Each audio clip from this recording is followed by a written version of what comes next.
Bueno, bienvenidos a todos a, esta octava sesión esta vez. Y pues vamos a comenzar con una pequeña oración al Espíritu Santo ahora que justo estamos en la novena de Pentecostés. En el nombre del Padre, el Hijo y el Espíritu Santo. Amén. Ven, Espíritu Santo, llena los corazones de tus fieles y enciende en ellos el fuego de tu amor. Envía tu Espíritu Creador y renueva la faz de la tierra. Oremos, oh Dios, que has iluminado los corazones de tus hijos con la luz del Espíritu Santo. Haznos dóciles a sus inspiraciones para gustar siempre el bien y gozar de su consuelo por Cristo nuestro Señor. Espíritu Santo, te pedimos que nos abras el corazón y la mente. Tú eres el autor de la Sagrada Escritura y solo tú conoces la profundidad de todo el mensaje que ahí nos quieres transmitir. Son muchísimas capas, muchísimos niveles y nunca vamos a poderlos comprender todos. Pero te pedimos humildemente que hoy nos abres un poquito más alguna nueva capa de este maravilloso tesoro que nos has regalado en la Sagrada Escritura. Amén. Y como estamos también en el mes de la Virgen, pedimos también a María su presencia. Dios te salve María, llena eres de gracia, el Señor es contigo. Bendita tú eres entre todas las mujeres y bendito es el fruto de tu vientre, Jesús. Santa María, Madre de Dios, ruega por nosotros pecadores, ahora y en la hora de nuestra muerte. Amén. En nombre del Padre, y el Hijo, y el Espíritu Santo. Amén. Bueno, voy a tratar de conectar, de compartir la pantalla y probablemente también conectar. Un momento.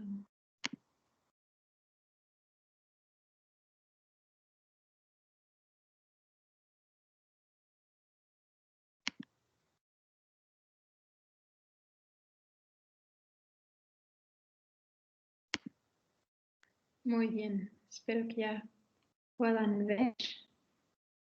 Y un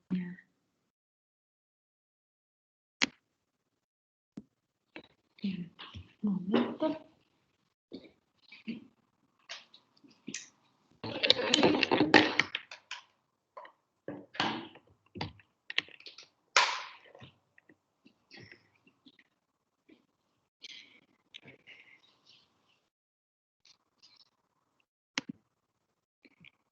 Bueno, hoy el tema de la sesión de hoy lo hemos intitulado Danos la paz. Y bueno, creo que está muy ad hoc para este tiempo. Muchas veces, mucha gente me ha preguntado cómo estamos aquí en Jerusalén, en Tierra Santa, y pues efectivamente necesitamos mucho la paz.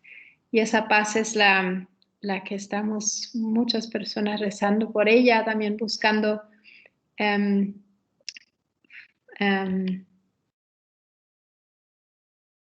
estamos buscando pues esta paz entre los diferentes grupos y si quieren luego en las preguntas, cuando ya no estamos grabando, si alguien quiere también platicar o les puedo contar un poquito más.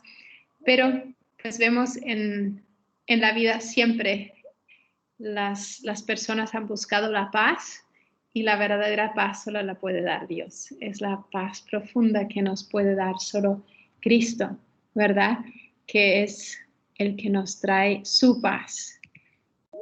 Y pues justo Él en el rito de la Eucaristía decimos, Señor Jesucristo, que dijiste a tus apóstoles, la paz os dejo, mi paz os doy. No tengas en cuenta nuestros pecados, sino la fe de tu iglesia.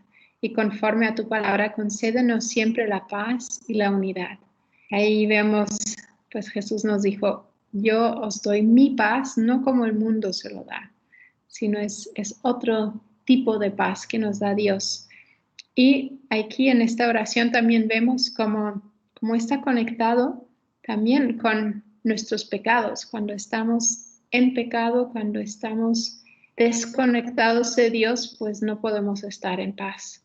Y hay una lucha, una guerra interior constantemente. Este día, hoy vamos a hablar sobre 4 libros del Antiguo Testamento, que son los 1 y 2 de Reyes y los 2 libros de Crónicas, porque en realidad describen casi toda la historia de la monarquía del reino de Israel y del reino de Judá. Y aquí primero pensé de hacer una muy, muy larga línea de tiempo, pero creo que son tantos nombres que uno simplemente se confunde. Entonces, he escogido solamente lo esencial. Para los que están haciendo su tarea y realmente están apuntando esa línea de tiempo, eso sí, como son de los momentos como más importantes y los reyes más importantes que vamos a mencionar. Y en realidad la mayor parte del Antiguo Testamento está escrito o tiene tradiciones de ese tiempo, de la época desde pues de Saúl, cuando empieza la monarquía, hasta el exilio de Babilonia, que es justo lo que abarca la monarquía propiamente dicha del reino de Israel. Luego ya después del exilio también siguen diferentes invasiones, pero es como el tiempo cuando hay como una autonomía en el pueblo de Israel. Entonces, vamos a ver, primero hubo un tiempo de podríamos decir, un reino unido. Muy poco tiempo estuvo realmente unido. Comenzó, pues, bueno, cuando el rey Saúl fue ungido como primer rey de Israel en 1050. Luego la vez pasada hablamos ya mucho sobre David y sobre su reino. Él al inicio comenzó a reinar sobre la tribu de Judá, que él era de la tribu de Judá, mientras Saúl no era de la tribu de Benjamín, una de las tribus del norte. Y finalmente pasa el reino a su hijo Salomón. Entonces, hoy los libros de los reyes comienzan justo con la historia de Salomón. Hablan ya pues sí, de la muerte de David y cuando pasa el reinado a Salomón. Y luego en el 930 antes de Cristo es el momento del gran cisma. No es Salomón fue un rey de paz y justo eso va a ser una parte importante de nuestro tema de hoy. Pero al final de su vida, pues comenzó también a desviarse del camino de Dios y a tener demasiados dioses alrededor. Entonces no supo mantener esa fidelidad al Dios único, a Yahvé. Entonces, como castigo, al menos como lo ven los autores sagrados, pues llegó la división, se quita una gran parte del reino de los descendientes de David, de la línea davídica, y que el hijo de Salomón es Roboán, que entonces solamente puede reinar sobre la tribu de Judá y luego en parte también se une una parte de la tribu de Benjamín, pero sobre todo se queda con esa tribu mientras Jeroboam como tiene una profecía, recibe una profecía que él va a reinar sobre las otras tribus, las tribus del norte. Entonces, en ese momento de 930 es una fecha muy importante porque en ese momento se divide el reino en dos. Entonces tenemos el reino del sur, que es el reino de Judá, y el reino del norte, que es el reino de Israel, o luego también a veces llamado de Samaria, porque más adelante la capital se va a mover a Samaria. Al inicio hay otras capitales como Tirsa y así, pero al final por muchos años se queda en Samaria, por eso también está conocido como el reino del norte, como el reino de Samaria o como el reino de Israel. Y luego el reino de Judá es el reino del sur, que con la capital en Jerusalén. Vamos a hablar rápidamente, ver lo esencial sobre el reino del norte. Uno de los importantes reyes es el rey Acab o Ahab. Es un rey bastante malvado y pues su esposa Jezabel, especialmente Jezabel, pues le lleva mucho a adorar a los Baales, ¿no? Ahí tenemos toda esa lucha entre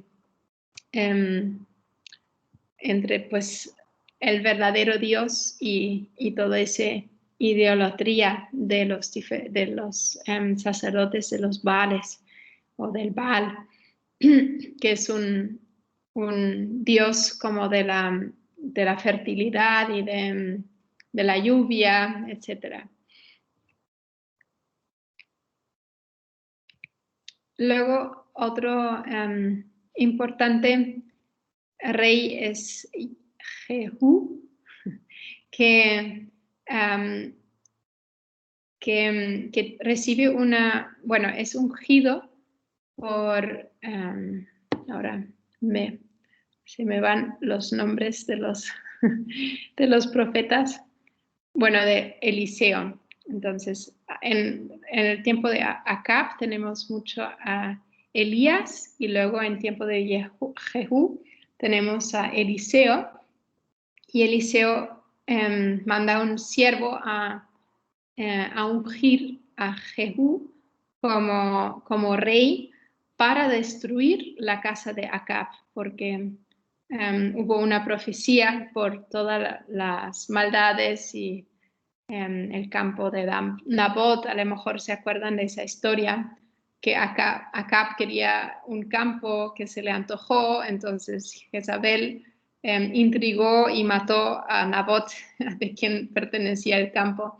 Entonces recibe pues un castigo, una profecía de castigo que se va a morir y que toda su dinastía se va a acabar. Entonces Jehú es quien efectivamente mata a todos los descendientes de Acab y empieza con una nueva dinastía. Y el último rey de Israel, del reino del norte, se llama Oseas. No es el profeta Oseas, sino es Oseas pues el rey, Oseas. Entonces, hay muchísimos otros reyes entre medio. El reino del norte es muy inestable y se cambian mucho de dinastías.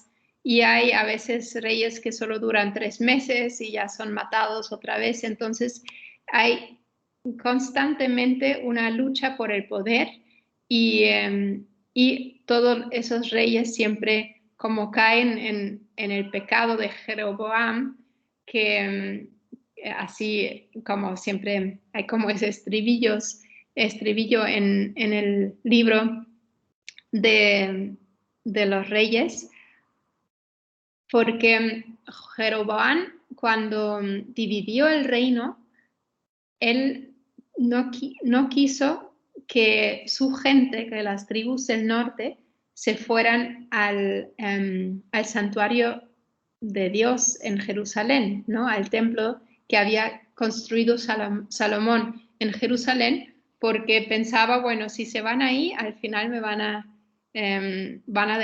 dejarme, entonces yo necesito como establecer mi propio culto.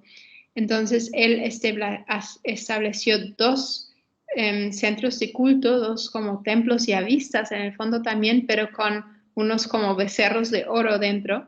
Entonces como también una desviación, uno en Dan y el otro en Betel. Dan es muy al norte, es la ciudad más del norte, justo al sur del Monte Hermón, aquí cerca donde estoy yo aquí ahora en el lago.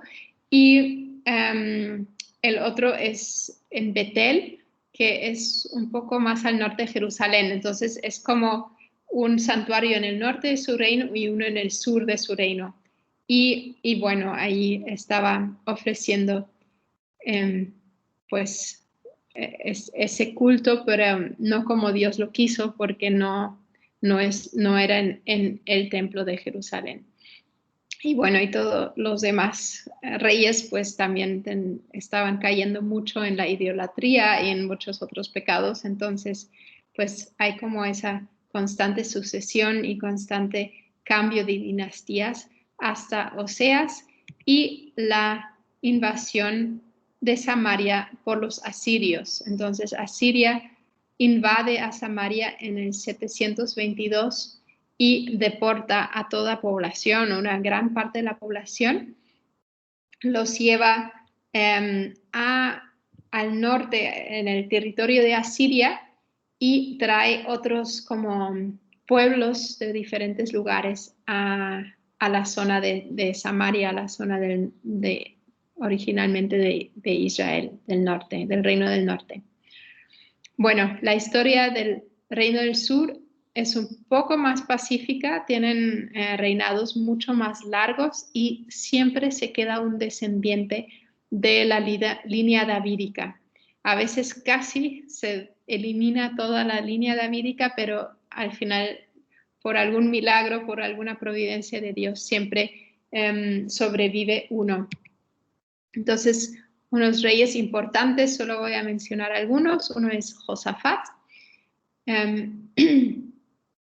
que más o menos vive al mismo tiempo de Acab, pero reina también un poco más.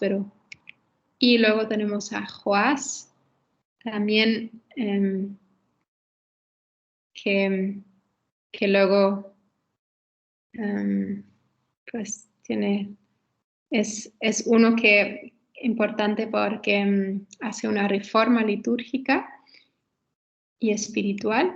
Luego Ezequías, que también es un rey muy importante que vamos a hablar un poco más adelante. Josías también. Y finalmente Sedequías, que es el último rey. Sobre Joás, Ezequías y Josías vamos a hablar en la segunda parte, porque son reyes que hicieron como una renovación en la fe espiritual, una reforma espiritual, una reforma litúrgica, y ahí se nota que Dios siempre los dona la paz, les da como una prosperidad especial. Y Sedequías es el último rey del reino de Judá en el momento que llegan los babilonios y cae Jerusalén en 586. Y están deportados al exilio de Babilonia. Muy bien, entonces ojalá que ese esquema se puedan quedar con él, porque ese sí es muy importante. Casi todos los profetas son en esa época. No los menciono aquí porque sería demasiado, no lo podríamos ver en esa hora.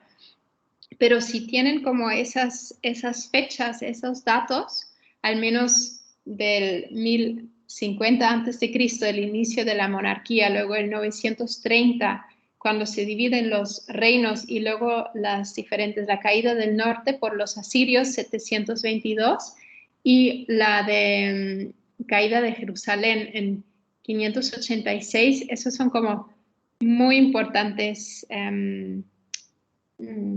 puntos, ¿no? Para la historia, y todo lo demás uno luego como los puede meter en estas diferentes épocas. Bueno, vamos a hacer una visión breve sobre el primer libro de los Reyes.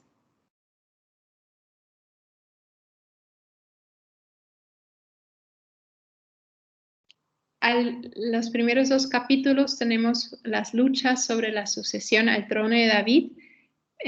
Uno de los hijos trata de suceder y se autoproclama rey, es Adonías.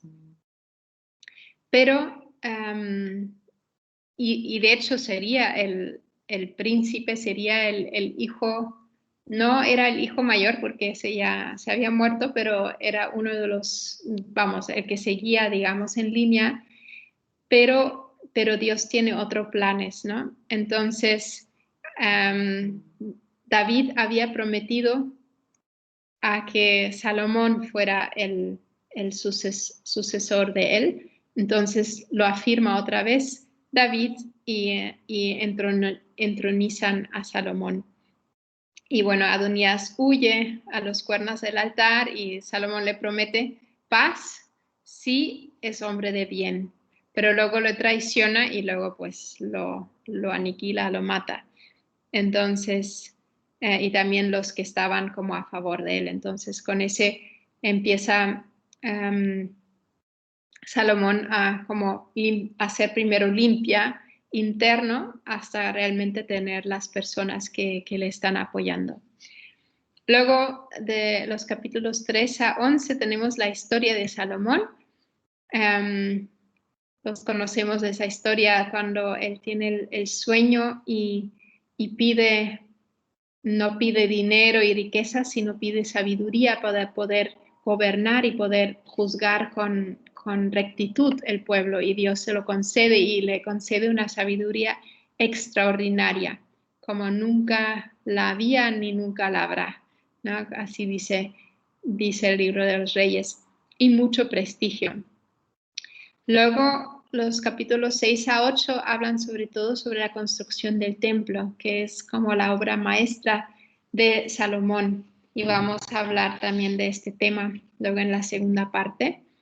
Y el reino prospera. Realmente es el periodo de más paz de toda la historia bíblica.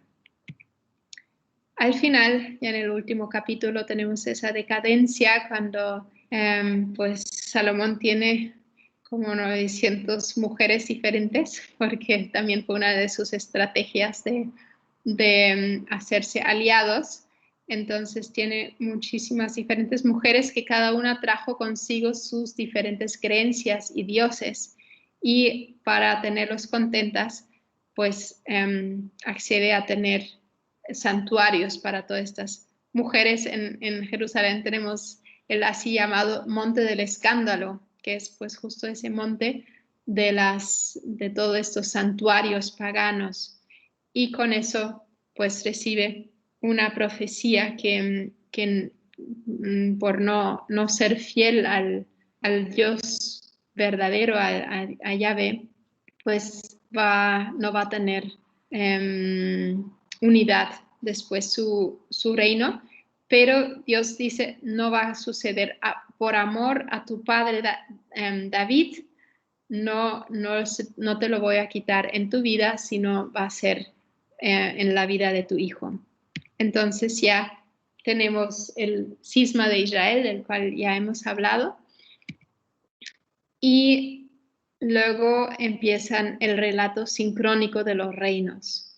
Tenemos en el reino de Judá la historia de Roboán, que pues es el hijo de Salomón, y luego los que le siguen, Abías, Asa, Josafat. Y en el reino de Israel, es decir, el reino del norte, Nadab, Baasa, Zimri, Omri, Ahab, todo Ahab o Acab, pues hay diferentes formas como transliterarlo, ¿no? Son siempre nombres hebreos que hay diferentes formas según la versión de la Biblia, como se translitera. Luego, los capítulos 17 al 22 tenemos el ciclo de Elías. Elías no tiene un libro propio, sino está toda su historia como entrelazada con las diferentes historias de los reyes, y él es sobre todo un profeta en el reino del norte. Y luego viene como una pequeña, podríamos decir, transición sobre el reino de el último como rey que toca todavía la vida de Elías, que es Ocosías. Y llegamos al segundo libro de los reyes. En los primeros 17 capítulos seguimos con la historia de los dos reinos hasta la caída de Samaria. Entonces tenemos, y aquí empieza a partir del capítulo 2 al 13 el ciclo de Eliseo. Eliseo es el profeta que fue discípulo de Elías y y es como su sucesor. Entonces, él también hace muchos milagros, es un fuerte profeta y vamos a hablar de él también en la segunda parte. Tenemos en el capítulo 2 cuando Elías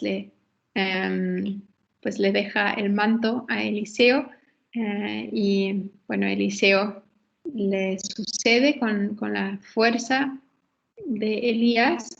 Luego los capítulos 4 a 8 tenemos la descripción de diversos milagros de Eliseo. También vamos a hablar de varios de ellos en la segunda parte.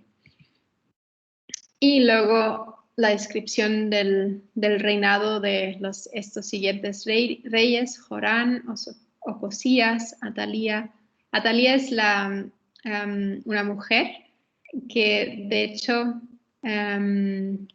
es hija creo que del rey Acab, del reino del norte, que se casa con, creo que con Ocosías, entonces, perdón, se casa con Jorán. Y luego le sigue primero Ocosías como el hijo, y luego cuando éste muere, Atalía quiere agarrar el poder. Entonces mata a todos sus nietos, mata a todos los hijos de Jorán, hijos y nietos, para que no le puedan seguir y para que ella pueda ser la reina.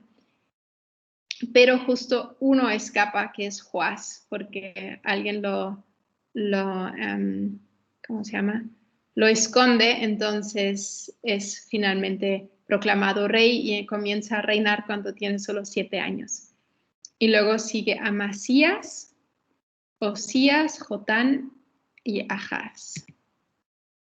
Y en el reino de Israel, en el reino del norte, tenemos Jorán, Jehú, Joacás, Joás, Joroboam. Ven, muchos nombres son parecidos, pero son Joás, rey de Israel, y el otro es Joás, rey de Judá. Entonces, pues eran nombres famosos en ese tiempo. Luego otro Joroboam, Joroboam II, Zacarías, Salún, Menahem, Pekajías, Pekaj, Oseas. Y ya tenemos la caída de Samaria, como ya la describimos, que llegan aquí a la derecha tenemos este mapa donde vemos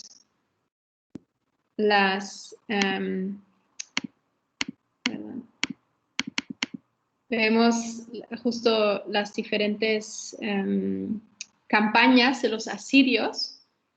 La primera, la marrón, es la que hacen contra el reino de Israel y la que pues tiene éxito y hasta llegan aquí del norte de Asiria a través del Líbano y bueno, conquistan Samaria y bueno, deportan todo el norte, toda la parte del reino de Israel, deportan la población al norte y como ya lo comenté, traen a diferentes poblaciones de la zona de los asirios, es decir, otros pueblos que ya habían conquistado los asirios, y ellos traen consigo también sus dioses y sus costumbres, ¿no?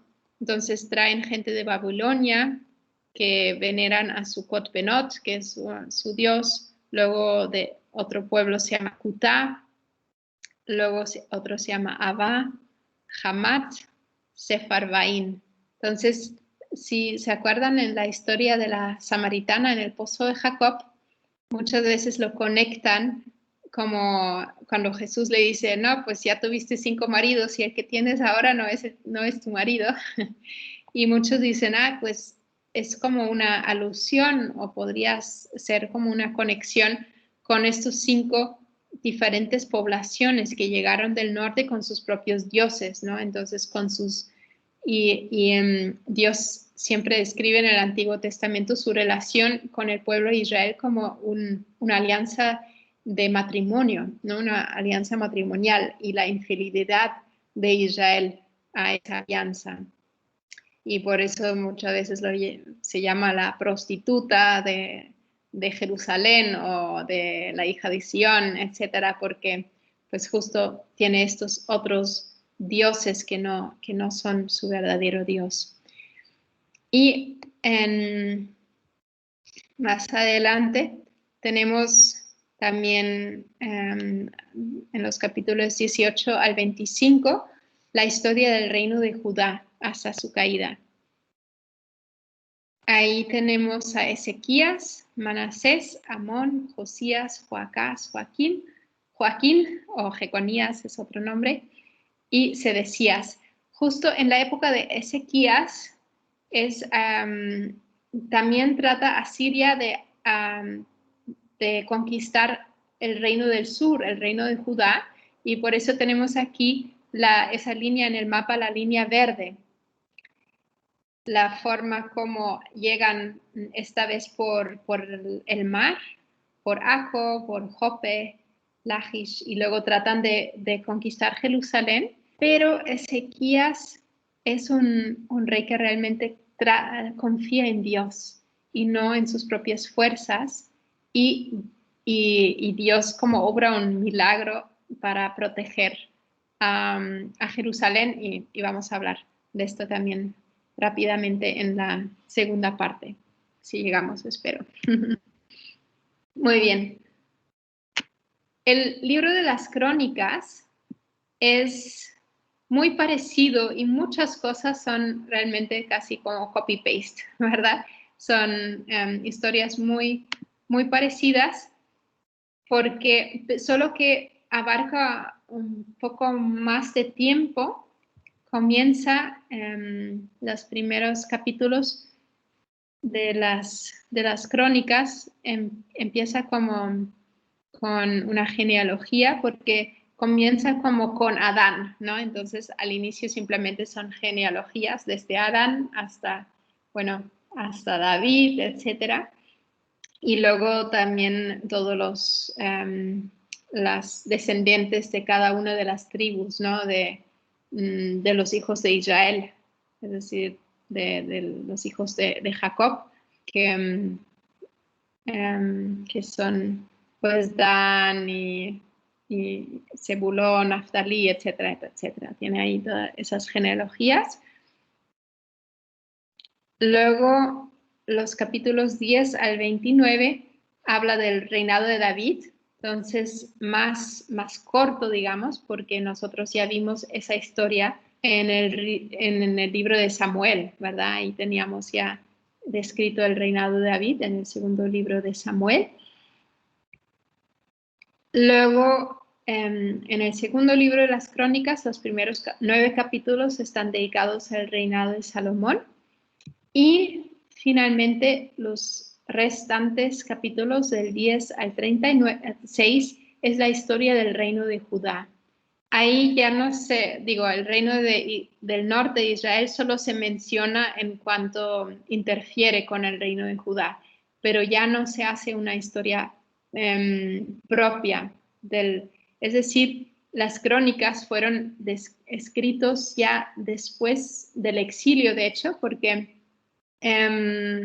llega esa historia hasta el regreso del exilio de Babilonia.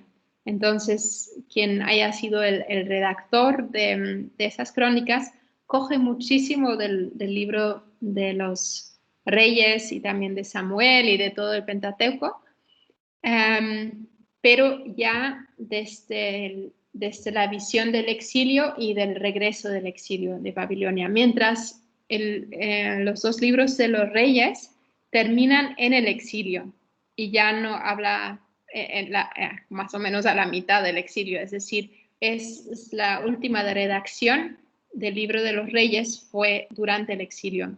Y claro, las historias, muchos ya se escribieron antes, pero como el que los recoge y como los hila todos juntos y hace sus comentarios, ¿no? Como el último autor lo debe haber hecho durante el exilio. Aquí en la foto tenemos el rey Salomón con su esplendor, ¿verdad? Pintado. Muy bien. Ya llegamos a la segunda parte de nuestro curso, a los símbolos eucarísticos. Yo creo que es siempre la parte más interesante, pero lo otro, todo el contexto histórico es importante para, pues sí, para poco a poco tener como esa línea continua y entender un poco más el desenlace, podríamos decir, de las historias sagradas. La primera parte vamos a hablar sobre Salomón, el rey de la paz, que eso es su nombre, y un segundo momento o capítulo va a ser el sueño de Salomón. Luego vamos a hablar sobre los reyes de las reformas religiosas y sobre unos símbolos muy concretos eucarísticos de Elías y el pan para el camino, o podríamos llamarlo el viático. Y también un episodio o varios episodios de Eliseo, especialmente la multiplicación de los panes. Bueno, esperemos que lleguemos a todo esto. Aquí tenemos el rey de Salomón, el templo de Salomón. Y comenzamos con una frase de nuestra liturgia, porque justo vamos a adentrarnos más en todo ese tema de la paz que Dios nos da. Señor Jesucristo, que dijiste a tus apóstoles, la paz os dejo, mi paz os doy, no que tengas en cuenta nuestros pecados, sino la fe de tu iglesia, y conforme a tu palabra concédenos siempre la paz y la unidad. Y justo en el rey Salomón tenemos este tiempo de paz y de unidad, de realmente unión entre todos los tribus de Israel, norte y sur. Recordamos de la vez pasada, y a lo mejor como no se grabó bien, entonces pues los que no lo hayan podido escuchar, bueno, hay como una mini repetición de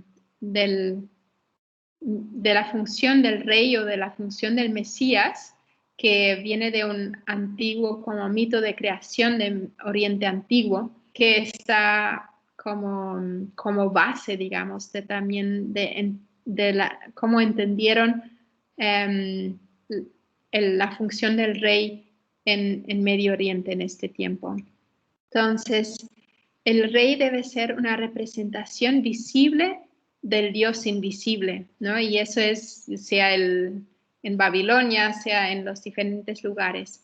Se creía que el mundo salía como de una lucha de las fuerzas del caos, ¿no? Que había como caos y el Dios o los dioses hicieron como orden y vencieron esas fuerzas del mal, del caos, y tienen muchos diferentes nombres según la diferente cultura. Y el rey también debe luchar contra las fuerzas del caos, es decir, contra los enemigos. Luego debe establecer orden y paz. Entonces, así como los dioses establecieron un orden en la creación, así el rey debe establecer orden y paz en el país, ¿no? Es el como juez supremo de su pueblo, como lo vemos justo en Salomón también. Y después de haber como conquistado los enemigos y haber creado orden y paz, el Dios construye su propio palacio. Entonces, la función o uno de los ideales de un rey de Oriente Antiguo es la construcción del templo, es decir, construir a su Dios un palacio donde puede habitar. Y eso solo lo puede hacer después de que haya paz. Entonces se puede como construir ese templo.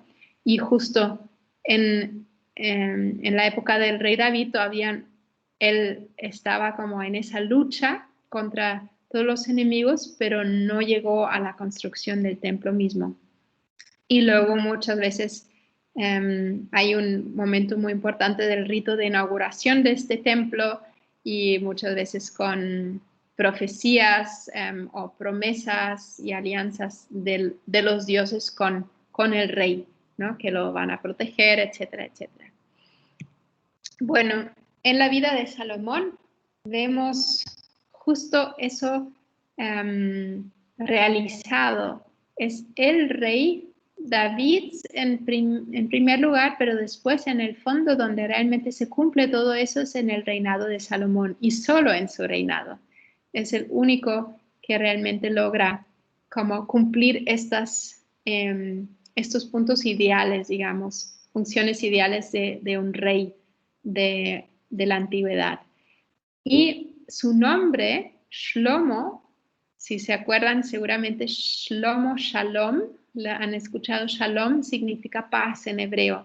Entonces Shlomo es una versión de paz, también significa paz. Entonces él realmente es este rey de la paz y representa a Dios de una forma muy especial, simplemente como por ser rey y ungido, entonces ser ungido con la fuerza, con el poder, con el espíritu de Dios, pero Salomón especialmente a través de la sabiduría que Dios le conceda, ¿no? Que dice, te voy a conceder una sabiduría como nunca hubo antes ni nunca va a haber después. Y vemos en toda la ¿cómo se llama? Literatura sapiencial del Antiguo Testamento, que la sabiduría muchas veces es casi una personificación de Dios, ¿no? Muchas frases que tenemos en esos libros sapienciales se podría como intercambiar la palabra sabiduría con Jesús, ¿no? Y tendríamos una perfecta imagen que estuvo al inicio con Dios, que estaba presente en la creación, etcétera, etcétera, ¿no? Entonces, es muy interesante que Salomón recibe ese don de la sabiduría y con eso realmente y no es una sabiduría humana, no es algo que él mismo puede sacar de sí mismo, es algo mayor, mucho más allá.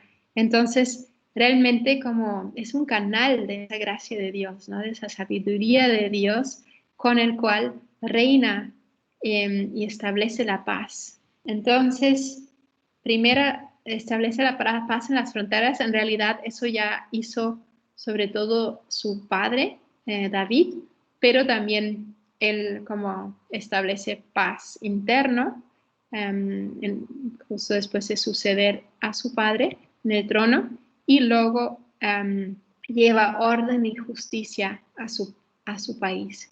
Y tenemos el típico historia que seguramente conocen, ¿no? El juicio salomónico, cuando llegan dos mujeres, creo que son dos prostitutas que han tenido un bebé en el mismo tiempo y uno murió muerto y el otro vivo.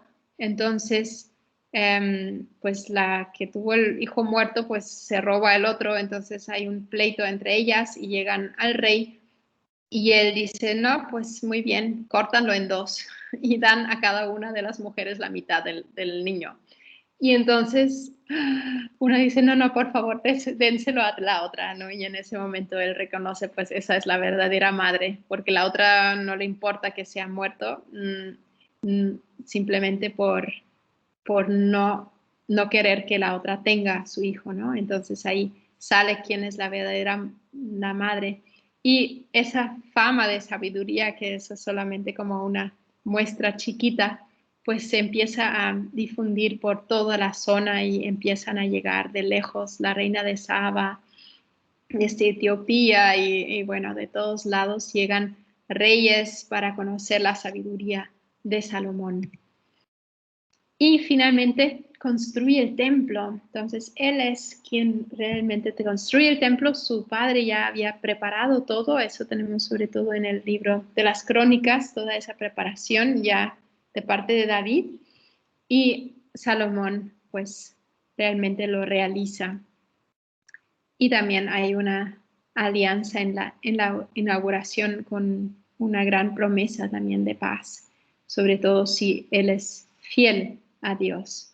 Entonces, vemos que es el momento de paz en las fronteras de unión entre el norte y el sur y el momento que se construye el templo que Dios puede como habitar en su palacio en medio de su pueblo. El segundo capítulo vamos a hablar sobre el sueño de Salomón en Gabaón. Ese es ese sueño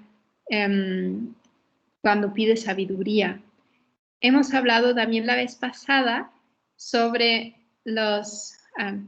comenzamos primero con esta frase también que me inspiró, este sueño de nuestra liturgia, cuando decimos, Cordero de Dios, que quitas el pecado del mundo, ten piedad de nosotros. Cordero de Dios, que quitas el pecado del mundo, danos la paz, ¿no? Y justo esa última frase es la que hemos escogido como título.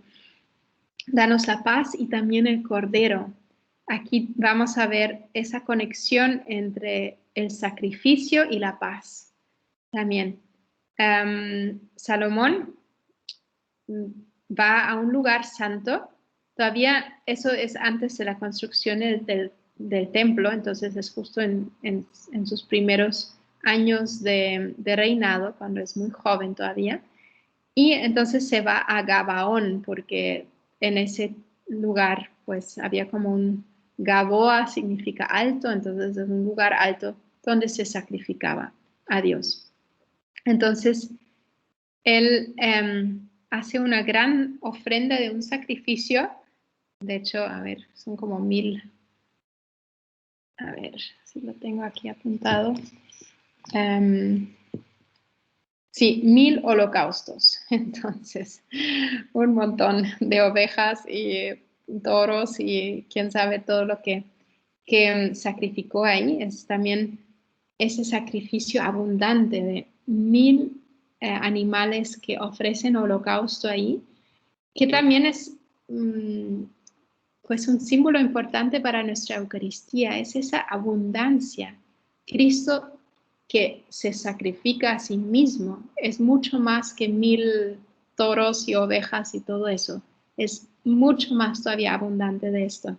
Pero solo pensar en una masa de 1000 animales sacrificados, nos podemos ya imaginar como este mar, ¿verdad? De sacrificios. Entonces, la Eucaristía pues vale más que todos los animales de este mundo y que todas nuestras vidas incluso. Entonces es esa sobreabundancia de la entrega y que tenemos también en nuestro sacrificio eucarístico. Luego, en la vez pasada hablamos también de Ana, que va al santuario de Silo. Ana, la madre de Samuel, ¿no? del profeta Samuel.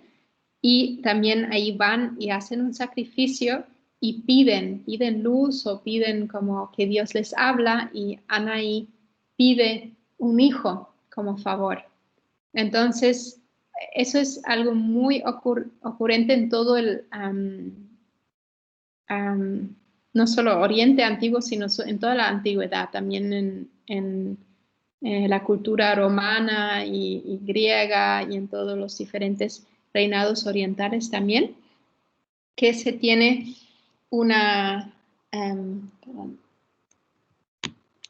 que se va a un lugar santo, se hace una ofrenda a Dios y se pide una luz o se pide un favor, se pide algo y muchas veces si luego se consigue ese favor, se hace un ex voto, ¿no? Se hace un voto a Dios, si me concedas eso, yo te doy tal. Entonces, en el caso de Ana, ella dice, si tú me concedes que yo pueda tener un hijo, yo te lo regreso y él te va a servir en el templo para siempre, ¿no? Y justo eso luego se cumple en Samuel. Aquí tenemos, bueno, ese gran sacrificio y luego se queda dormido Salomón y tiene el sueño.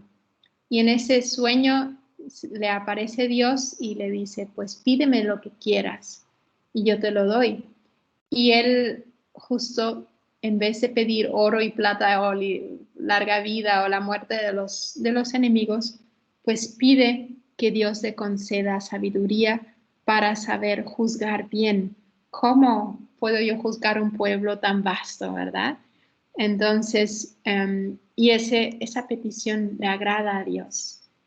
Y entonces dice, porque no me has pedido larga vida o la vida de tus enemigos, sino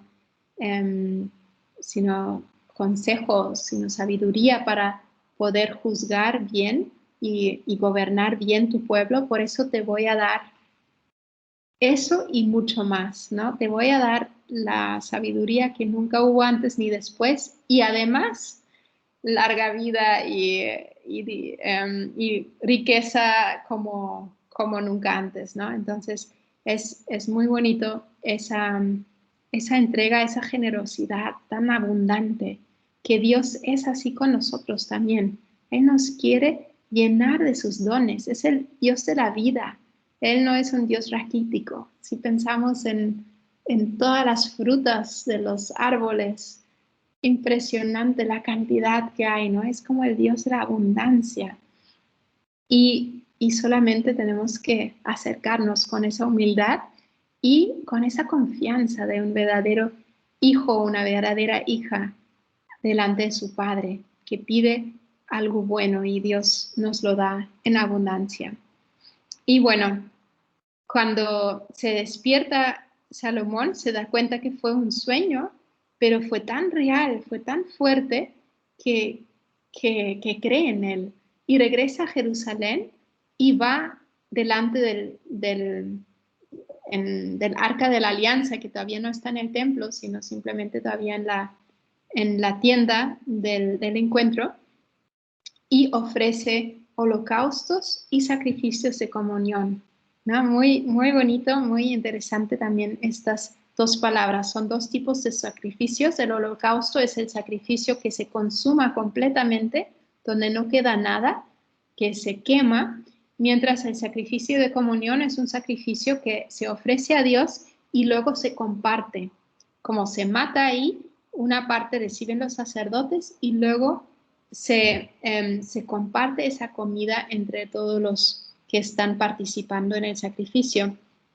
Y justo eso ya hemos hablado en otra parte, ¿verdad? De esos diferentes tipos de sacrificios y cómo todos esos son referencias a la Eucaristía, porque en la Eucaristía, en la misa, Dios, Jesús mismo se ofrece totalmente, no queda nada, es completamente consumido y a la vez es un sacrificio de comunión, porque lo compartimos, todos nosotros tenemos parte en él y con eso tenemos parte entre nosotros y parte unión con Dios, unión con nuestro sacrificio.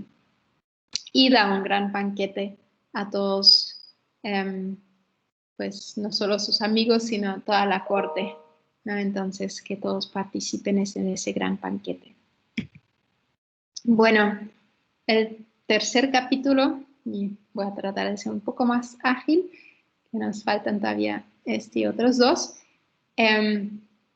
son las reformas religiosas y esa lucha constante que hay entre todo en estos reinos de constante cambio y falta de paz.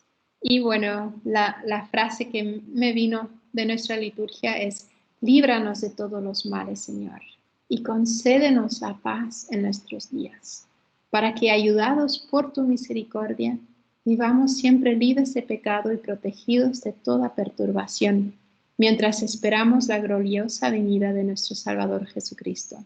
Y nosotros ahí siempre contestamos, tuyo es el reino, tuyo es el poder y la gloria por siempre, Señor. Creo que ahí hay mucho que tanto necesitamos hoy en día. También queremos la paz, necesitamos una paz profunda, una paz que nos libre de los males, también como estamos rezando, ¿no? Por el fin de toda esta situación sanitaria y también política aquí. Líbranos de todos los males y danos la paz, concédenos la paz en nuestros días. Y vemos que estos reyes que han hecho reformas religiosas, reformas litúrgicas, que han tratado de realmente poner a Dios en su primer lugar, ellos afirman que a Dios le dicen, tuyo es el reino, tuyo es el poder y la gloria por siempre, Señor. No tratan de confiar en sus propios poderes. Y así tenemos, por un lado, la reforma de Asa, que está descrito en el segundo libro de las Crónicas, capítulo 15. Y voy a...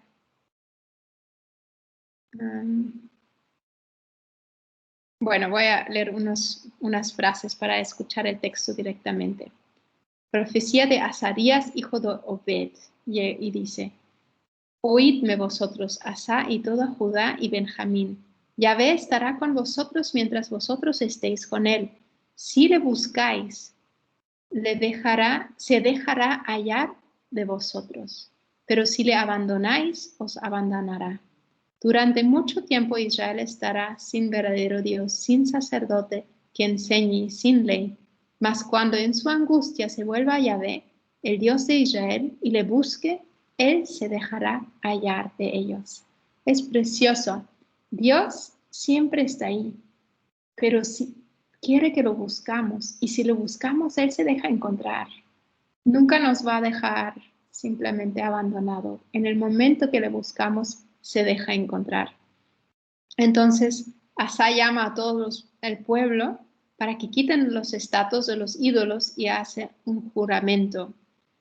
Y luego dice, aquel día ofrecieron a Yahvé sacrificios de botín que había traído, 700 bueyes, 7,000 ovejas, y se obligaron con un pacto a buscar a Yahvé, el Dios de sus padres, con todo el corazón y con todo su alma.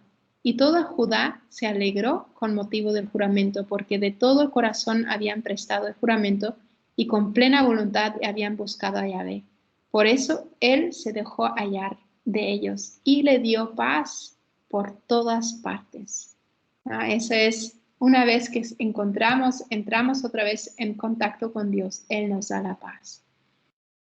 Y luego al final otra vez busca ayuda, no en Dios, sino el rey de Siria, y empieza otra vez a entrar la guerra a la historia.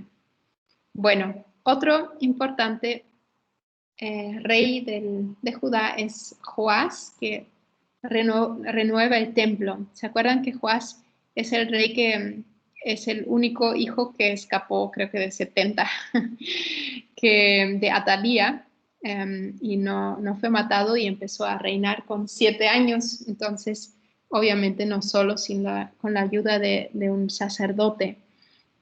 Y entonces hace también una reforma y renueva el templo. Y ese sacerdote es Jehoiada. Y durante todo el tiempo que vive Jehoiada, ese sumo sacerdote, hay paz en el pueblo. Y luego, bueno, una vez muerto ese sacerdote, pues Joás tampoco es tan fiel y otra vez comienza la guerra. Y Ezequías, que también es el rey en el momento que llegan los asirios y tratan de atacar a Jerusalén.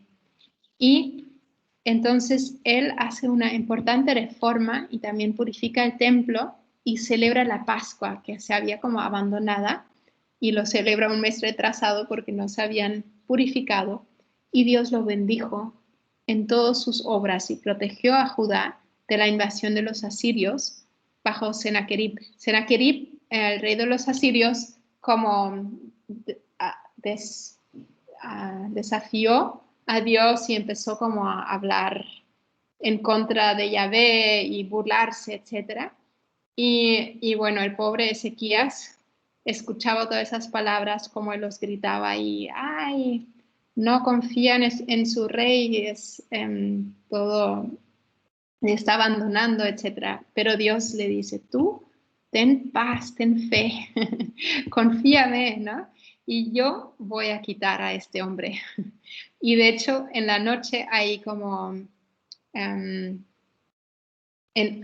ahí dice en el capítulo 19 del segundo libro de los Reyes, los versos 35 y 36, voy a leer.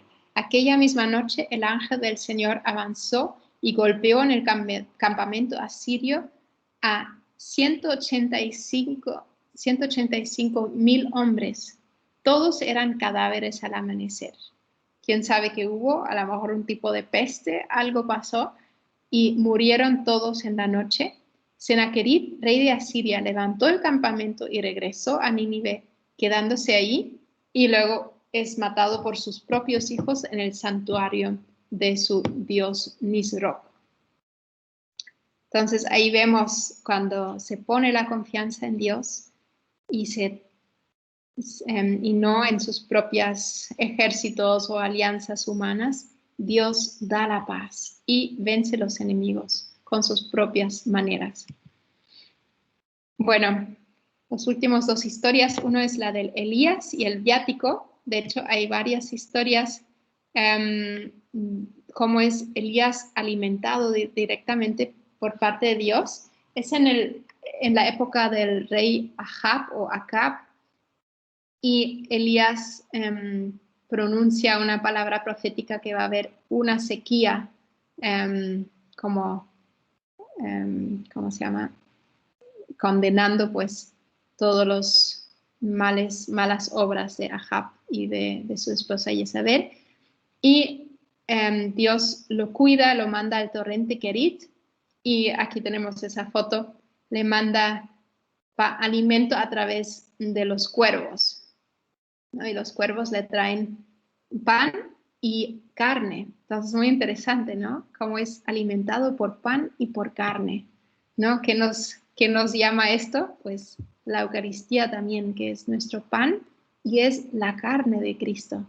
Entonces ahí tenemos este símbolo muy importante.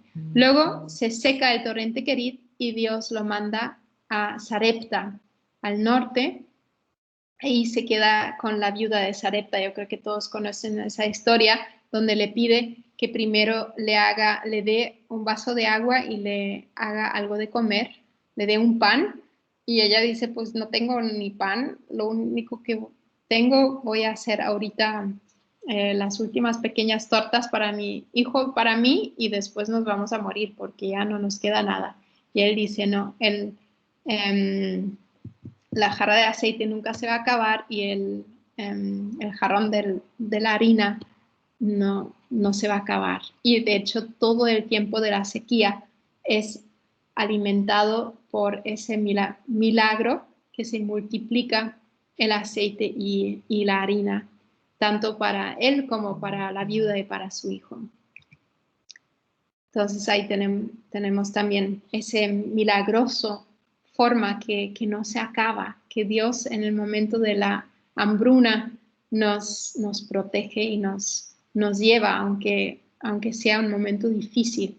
También con la Eucaristía nos acompaña en tiempos de hambre, en tiempos, y nos alimenta. Incluso existen esos milagros de algunos místicos que se han alimentado solamente por la Eucaristía, por años incluso, sin nada más. Entonces ahí también Dios quiere como hacernos ver esa fuerza que está en la Eucaristía, en su propio cuerpo, con quien nos alimenta.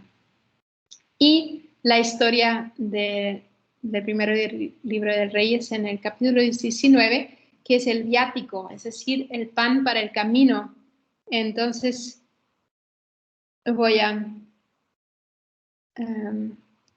leer este pasaje porque es cortito, pero muy bonito. El profeta Elías huía perseguido por Jezabel y bueno, está aburrido y asqueado y se echa a la sombra de un árbol y pidió al Señor la muerte y se durmió. Pero un ángel le despertó y por 2 veces le invita a comer un misterioso pan. Comió y bebió del agua que le dio también el ángel y luego con la fuerza de este pan camina 40 días y 40 noches hasta llegar al monte de Dios, el monte Horeb, donde luego es toda esa escena donde ve la gloria de Dios. Es muy, muy fuerte ese símbolo que ese pan que le da el ángel 2 veces le da tanta fuerza, no solamente le quita todo ese desánimo porque está perseguido por el rey Acab y por Jezabel, después de haberse peleado con todos los profetas de los Baales en el monte Carmelo, pero ese pan le da una fuerza tan fuerte que puede caminar 40 días y 40 noches, ¿no? Entonces, bueno, obviamente es un símbolo de la Eucaristía y también ya nos hace en contacto también con Jesús, que está 40 días en el desierto, 40 días y noches en el desierto. Y de ahí también ese viático que tenemos nosotros, ¿no? Es el pan para el camino, el pan también para el último camino, para el último camino a la vida eterna, que también la Eucaristía es viático para nosotros, que nos introduce en esta vida eterna. Y el último capitulito va a ser sobre Eliseo y la multiplicación de los panes. Eliseo también es una prefiguración de Cristo muy fuerte y tiene muchos, Elías también, y Eliseo también tiene muchísimos milagros que vemos luego casi lo mismo en Jesús. Por ejemplo, multiplica el aceite para salvar de la esclavitud a los hijos de una viuda, ¿no? Entonces, muy interesante como Cristo también nos saca de la esclavitud, pero de la esclavitud del pecado. Luego tiene otro milagro que resucita a un niño en el cuarto superior. Entonces, eso también es interesante, the upper room, ¿no? En el cuarto superior, como la Eucaristía ha sido también instituido en el cuarto superior. También Elías tiene un pasaje donde resucita un niño, entonces es paralelo también. Y luego hay una multiplicación de los panes para los profetas. Son esos 3 versos del segundo libro de los Reyes. Y lo voy a leer. Vino un hombre de Baal Salisa y llevó al hombre de Dios primicias de pan, 20 panes de cebada y grano fresco en espiga. Y dijo Eliseo, dáselo a la gente para que coman. Su servidor dijo, ¿cómo voy a dar esto a 100 hombres? Él dijo, dáselo a la gente para que coman, porque así dice Yahvé, comerán y sobrará. Se lo dio, comieron y dejaron de sobra, según la palabra de Yahvé. Fíjense, vamos, casi idéntico como el milagro que luego realiza Jesús, solo aquí son 20 panes para 100 personas, mientras Jesús parte 5 panes para 5,000. Entonces vemos también la abundancia en Cristo, ¿no? Que también ese milagro de la multiplicación es justo una preparación para la Eucaristía. Y luego hay otra historia de la curación del leproso de Naamán, que seguramente conocen porque también siempre lo leemos en la misa. Y bueno, Jesús cura a muchos leprosos, no solamente uno, pero vemos que en la vida de Jesús tenemos estos mismos milagros, pero siempre en mayor abundancia, con mayor poder. Resucita a la niña cuando dice Talita Kumi con una sola palabra, la toma de la mano, mientras Eliseo, bueno, hace 1000 oraciones, se postra sobre el niño y otra vez hasta que regrese vida a través de su oración. En Jesús, pues es con una sola palabra, recrea, lleva la vida, trae la vida, ¿no? Bueno, eso han sido los pasajes de hoy y pues abrimos a las preguntas.